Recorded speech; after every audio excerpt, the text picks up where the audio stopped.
Hey everyone, Gail here at Camp Pet and Family Compound. Well, I'm working on the, I can't hardly see it, there we go.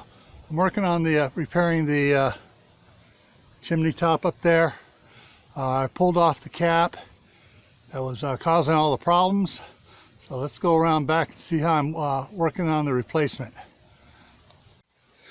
All right, so I forgot to record this before. So basically, this lower piece right here, the sun's blocking so I can't really see what I'm doing here. So this lower piece here and this piece here in front of it was on top there. So I took my cut-off wheel and I cut this off of there. And then there, you can see kind of the little dimples here. What I had to do is I had to take the pliers and twist it a little bit because these were exactly the same size. So I shrunk this down so I'd fit over it. And I got it to go on there. Now I just got to drill some holes and put some screws in there to hold it on. And I'm going to go ahead and do that, and I'll come back and show you what it looks like after it's done. Okay, so I got the screws in there. Put a bunch of screws going around it there. Aim it right here so you can actually see it. There we go, screws there. And I got more screws around it on this side here and on around over there. So now I'm going to take it out front and climb the ladder and put that back up on top.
All right, there it is. It's up there.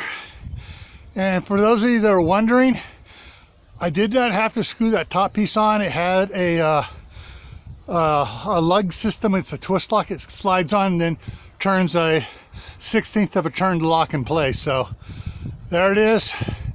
We'll find out how good it works this weekend when we're supposed to have 50-mile-an-hour gusts. So, and it's also supposed to be snowing and raining and freezing, so I'll definitely be burning a fire in the wood stove. Alrighty, see you around.